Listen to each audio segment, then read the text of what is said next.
Right Srinivas గారు ఇందాక చెప్తున్నారు ఇదే పాయింట్ మీద మీరు చెప్తే నేను రామకృష్ణ గారి అభిప్రాయం తీసుకుంటాను. ఖచ్చితంగా అప్పుడు శాసనసభ ప్రజాస్వామ్యం విలువలు వాటికి ముందు అర్థాలు తెలియాలి కదండి. ఇప్పుడు ఒక్కొక్క అంశం గురించి వస్తే సరే నేను అనుకున్నాను కనీసం ఈ 10 రోజులు ఎన్నో జరుగుతుంది కదా, 10 రోజులు ఏదో రోజు రాకపోతాడా అనుకున్నాను నేను. సరిగ్గా రఘురామకృష్ణరాజు గారు ఏమో డిప్యూటీ స్పీకర్ చేశారు. ఇంకా దాంతో ఆయన రాడు రాలేడు రాబోడు, అది కూడా త్రిపులారే, రాడు రాలేడు రాబోడు. కాబట్టి నేను ఏమంటానంటే ఇప్పుడు శాసనసభ్యుడు ఆయన ఏమన్నాడంటే శాసనసభ దాని అసెంబ్లీ గేట్ తాకనివ్వను అన్నాడు ఆయన, పవన్ కళ్యాణ్ గారిని. నాకు అనిపించింది ఏంటంటే అసెంబ్లీ గేట్ తాకను అన్నాడేమో, మనకు అలా అనిపించిందేమో అనుకున్నాను నేను.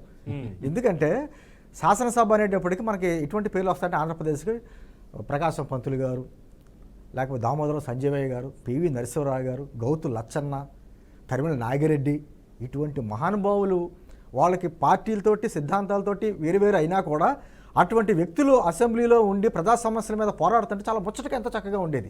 కానీ గత 5 సంవత్సరాల్లో మనం చూస్తే అసెంబ్లీ కార్యక్రమాలు చూస్తే అసలు మన ఇంట్లో వాళ్ళ పిల్లలు కానీ ఆడవాళ్ళు కానీ చూడలేనటువంటి భాషా విధానం అక్కడ మనకు కనిపించింది.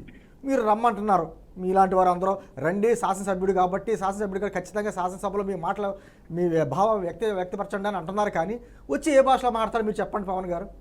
అతను తెలుగు వచ్చా పూర్తిగా స్క్రిప్ట్ రాసి ఇవ్వాలి, ఇంగ్లీష్ వచ్చా పోని నేషనల్ మీడియాని కూడా ఆయన ఫేస్ చేశాడు కదా.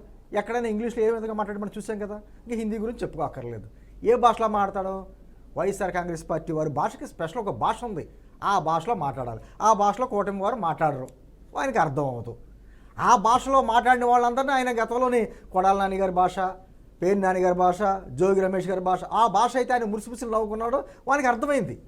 ఈ రోజున ఇందాక అంకంబరా గారు కూడా చెప్పారు, అంత అనేకమైన లిస్టులు ఉన్నాయి. మిమ్మల్ని శాసనసభ్యులుగా 11 నియోజకవర్గాల ప్రజలు మీకు పంపించారు. ఆ నియోజకవర్గ సమస్యలతో పాటు రాష్ట్ర సమస్యలు కూడా మీరు ఇలా మాట్లాడాలి.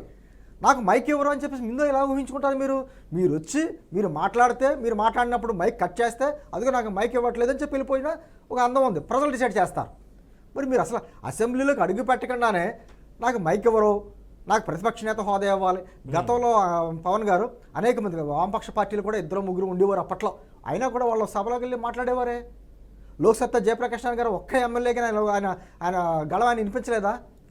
ఇక్కడ అదే పోనీ కేంద్రంలోని పోనీ రాహుల్ గాంధీ గారే వాళ్ళకి 45 స్థానాలు వచ్చినప్పుడు కూడా ఇద్దరు ఈరోజు దేశానికి దిశానిర్దేశం చేసినటువంటి మహోన్నత వ్యక్తులు ఇద్దరున్నారు.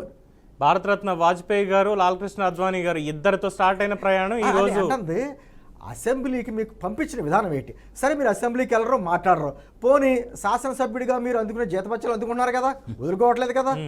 అదేవిధంగా ప్రభుత్వం ఇచ్చేటువంటి సదుపాయాలన్నీ అందుకున్నారుగా, అవి వదులుకోరు కదా. తాడేపల్లి ప్యాలెస్లో కూర్చొని మాట్లాడతాను,